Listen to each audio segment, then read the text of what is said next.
Shalom, salam damai sejahtera dalam kasih Tuhan. Jumpa kembali dengan saya Pendeta Lukas Eko Sukoco di channel YouTube Lukas Eko Sukoco. Saudara, pada saat ini saya akan sampaikan satu materi katekisasi di GKJ Purworejo dalam sebuah tema keselamatan manusia. Keselamatan manusia. Kita akan bersama-sama menghayati dan mencermati tema ini.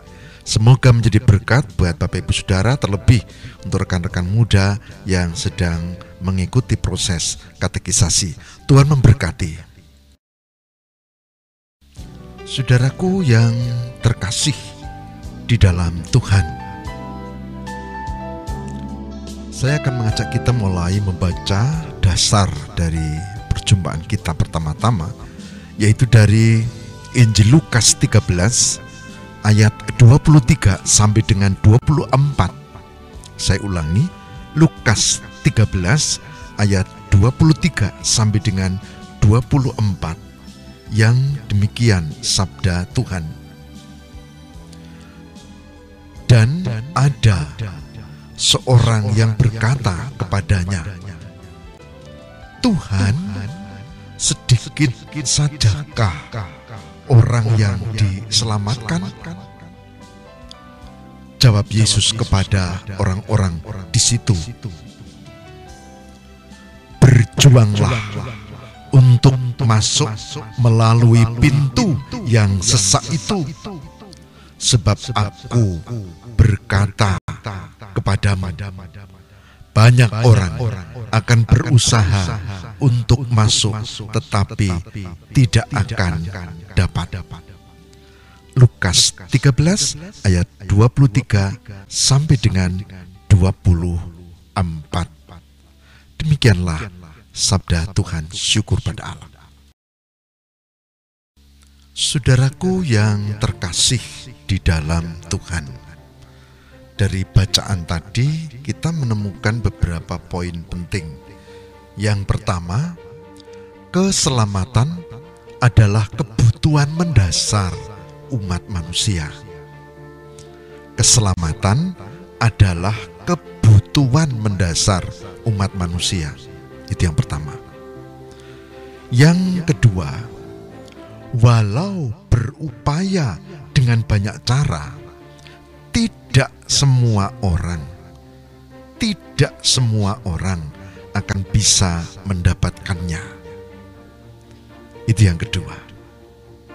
Sedangkan yang ketiga, keselamatan sejatinya hanya bisa melalui pintu yang sesak itu. Melalui pintu yang sesak itu. Nah, pintu yang sesak itu yang dimaksud tentu adalah Yesus Kristus, sang pintu keselamatan sejati. Ibu, bapak, saudara, terlebih rekan-rekan muda katekisan yang diberkati oleh Tuhan. Nah, keselamatan yang melalui pintu yang sesak tadi, keselamatan yang dimaksud adalah penyelamatan manusia dari akibat-akibat dosa, terutama kelepasan dari dosa dan kematian kekal melalui penebusan Yesus Kristus. Saudara, keselamatan adalah keperluan setiap manusia. Roma 3:23 dikatakan demikian. Karena semua orang telah berbuat dosa dan telah kehilangan kemuliaan Allah. Roma 3 ayat 23. Jadi saudara, tentu saja dengan penjelasan dan logika ini, sebetulnya setiap orang membutuhkan keselamatan. Dan keselamatan itu menjadi bagian mendasar yang dibutuhkan oleh siapapun, termasuk kita semua.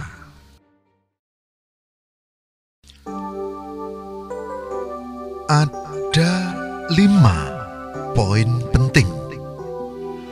5 poin penting sehubungan dengan keselamatan manusia. Mari kita renungkan hal ini. Poin yang pertama, poin yang pertama.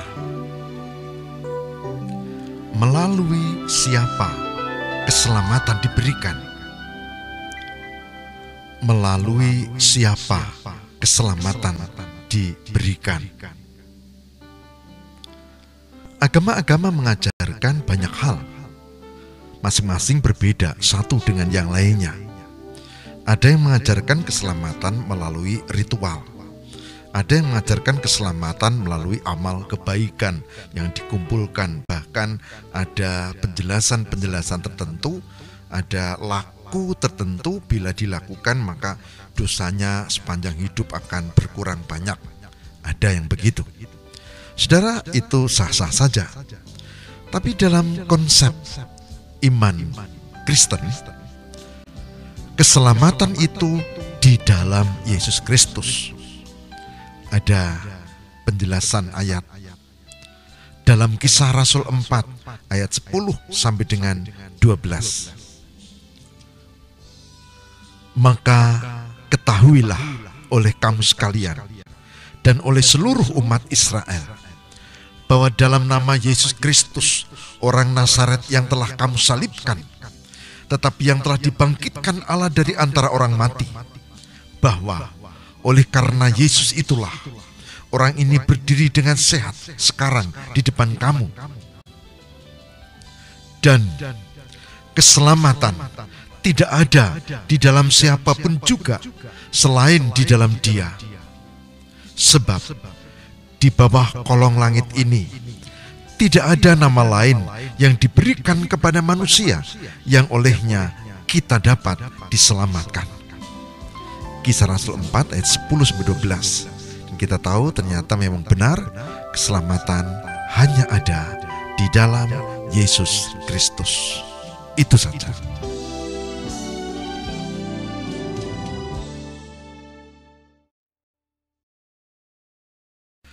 Kita memasuki poin yang kedua atau bagian kedua, yaitu bagaimana keadaan manusia. Bagaimana keadaan manusia. Saudaraku, berdasarkan bacaan Mazmur 51 ayat 5, 58 ayat 3, Yesaya 48 ayat 8, seperti yang tertera di poin yang kita lihat ini, maka keadaan manusia yang pertama adalah ia dilahirkan dalam dosa. Tidak ada manusia yang tidak dilahirkan dalam dosa.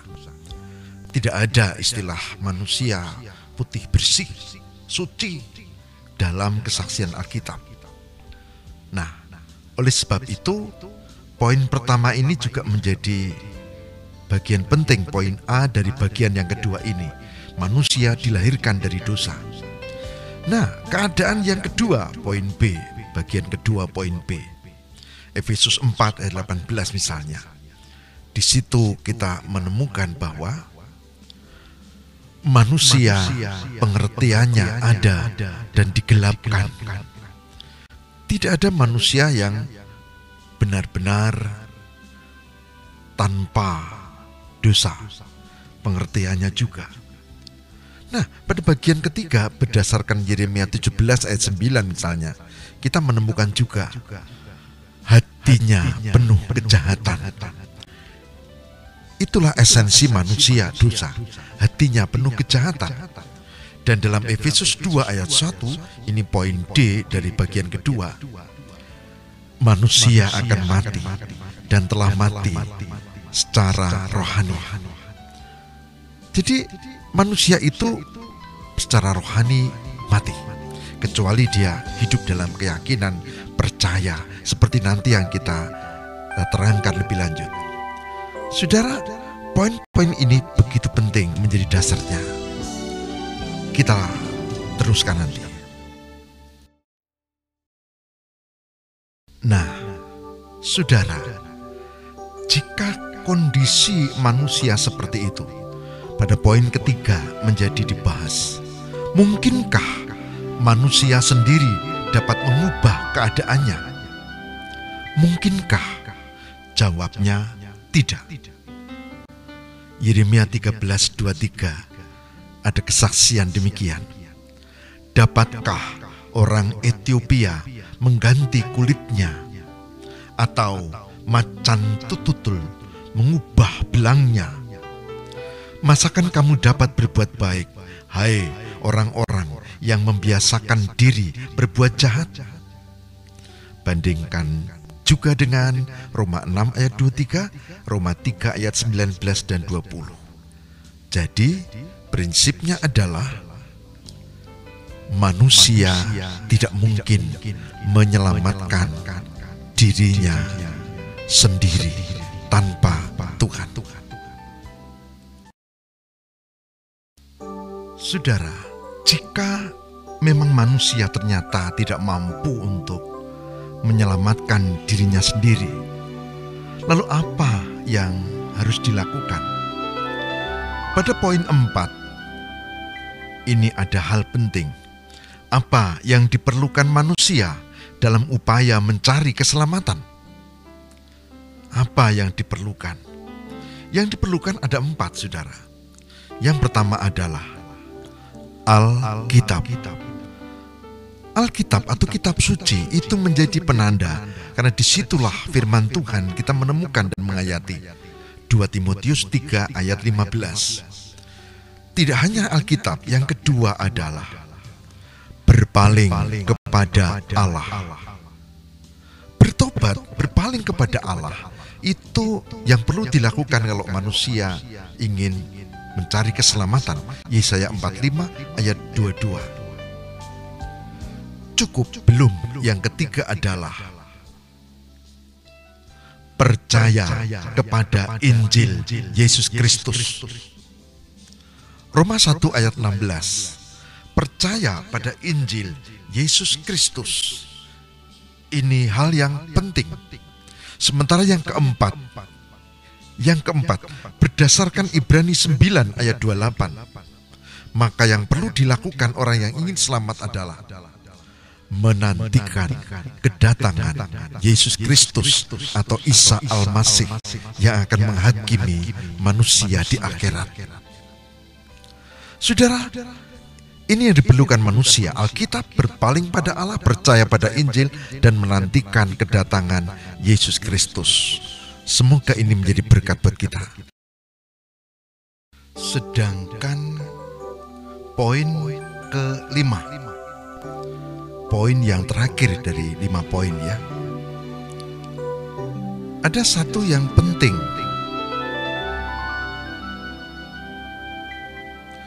Untuk siapa Kristus menjadi pokok keselamatan?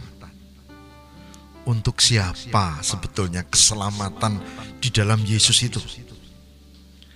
Saudara, Ibrani 5 ayat 9 diungkapkan bahwa setelah Yesus mencapai kesempurnaannya, ia menjadi pokok keselamatan bagi semua orang yang taat kepadanya. Ibrani 5 ayat 9. Sementara ada bagian-bagian lain, kita menemukan Ibrani 7:25, Yudas 2:4. Mari kita cermati. Kita tidak dapat memperoleh keselamatan selain di dalam Yesus. Karena itu ia sanggup juga menyelamatkan dengan sempurna semua orang yang oleh dia datang kepada Allah, sebab ia hidup senantiasa untuk menjadi pengantara mereka. Nah, jadi keselamatan di dalam Yesus itu untuk semua orang, tapi semua orang yang percaya bahwa Yesus adalah Kristus, Yesua adalah Al-Masih, Isa adalah Al-Masih, Yesus adalah Juru Selamat yang sejati. Saudaraku semua yang terkasih di dalam Tuhan, Dari semua uraian tadi, maka kita sampai pada satu poin. Yesus Kristus juru selamat. Tidak ada juru selamat lainnya di dunia ini. Demikianlah kesaksian firman Tuhan. Ia akan melahirkan anak laki-laki dan engkau akan menamakan dia Yesus, karena dialah yang akan menyelamatkan umatnya dari dosa mereka. Matius 1:21. Lalu di Yohanes 14 ayat 6 dikatakan, tidak seorang pun yang dapat datang kepada Allah kecuali melaluinya. Kata Yesus kepadanya, akulah jalan dan kebenaran dan hidup. Tidak ada seorang pun yang datang kepada Bapa kalau tidak melalui aku. Yohanes 14 ayat 6 tadi. Sementara di Kisah Para Rasul 4 ayat 12 juga dikatakan, dan keselamatan tidak ada di dalam siapapun juga selain di dalam Dia. Sebab di bawah kolong langit ini tidak ada nama lain yang diberikan kepada manusia yang olehnya kita dapat diselamatkan. Saudara, keselamatan di dalam Yesus sesuatu yang pasti ya dan amin. Persoalannya tinggal kita mau percaya atau tidak, ya ataukah menolak. Saya percaya. Bagaimana dengan saudara?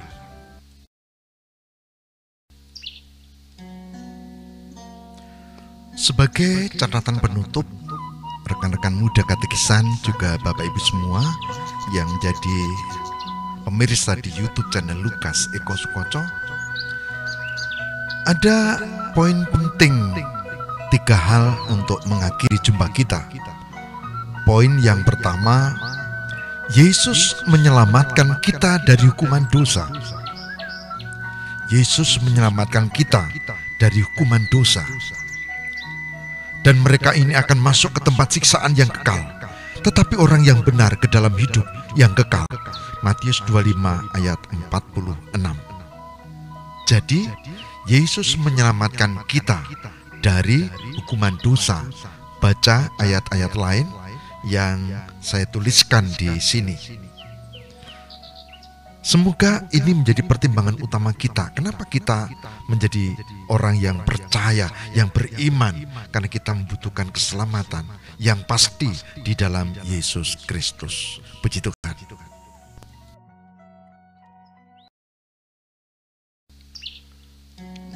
Tidak hanya keselamatan dari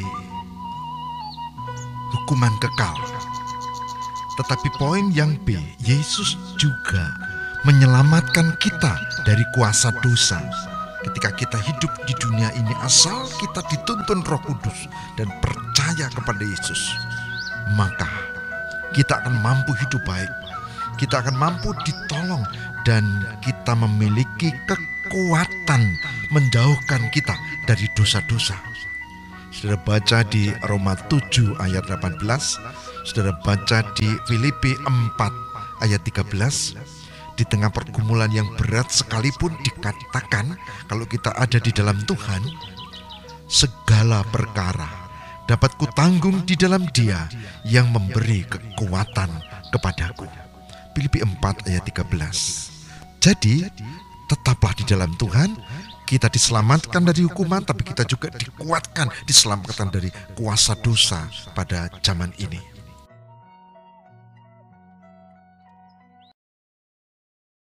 Jaminan yang ketiga, saudara, kalau pertama tadi bebas dari hukuman neraka, kedua bisa melawan pengaruh kuasa jahat, maka jaminan yang ketiga bagi para pengikut Kristus adalah Yesus menyelamatkan kita dari perbuatan dosa. Kita punya kesempatan untuk bertobat dan kita akan dimampukan untuk hidup dengan benar di hadapan Allah, sehingga kita tidak jatuh ke dalam dosa semakin dalam, tapi dosa bisa kita kalahkan di dalam Yesus dan kita akan hidup baru di dalam penyertaan Tuhan. Ini jaminan yang ketiga yang mestinya membuat saya, saudara kita bersuka cita untuk menghadapi hidup dan masa depan yang kita cita-citakan di dalam penyertaan Tuhan. Luar biasa, puji Tuhan.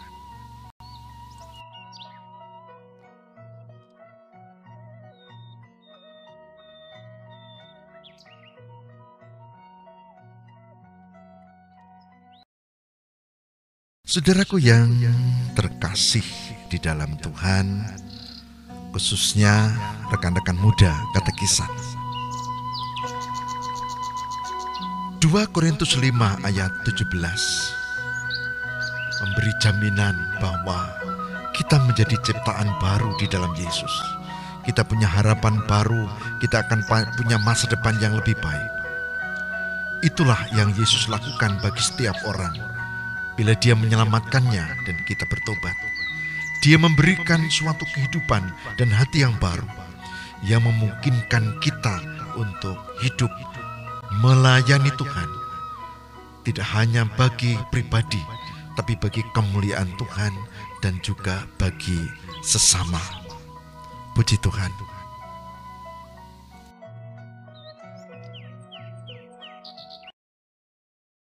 Terimalah keselamatan di dalam Yesus. Kita bebas dari hukuman, dari kuasa dosa, dari pengaruh dosa, dan kita hidup baru untuk melayani Tuhan. Saudara, catat ini. Pada saat seseorang memiliki hati dan hidup yang baru, dia akan rindu melakukan kehendak Allah. Semoga ini menjadi kerinduan kita juga sebagai orang-orang muda atau bapak atau ibu atau siapapun juga yang percaya di dalam Yesus dan memasuki hidup baru di dalam penyertaan Tuhan. Tuhan memberkati. Sekian uraian saya tentang keselamatan di dalam Yesus. Sampai jumpa pada kesempatan yang lain. Terima kasih. Shalom Aleichem. Amin.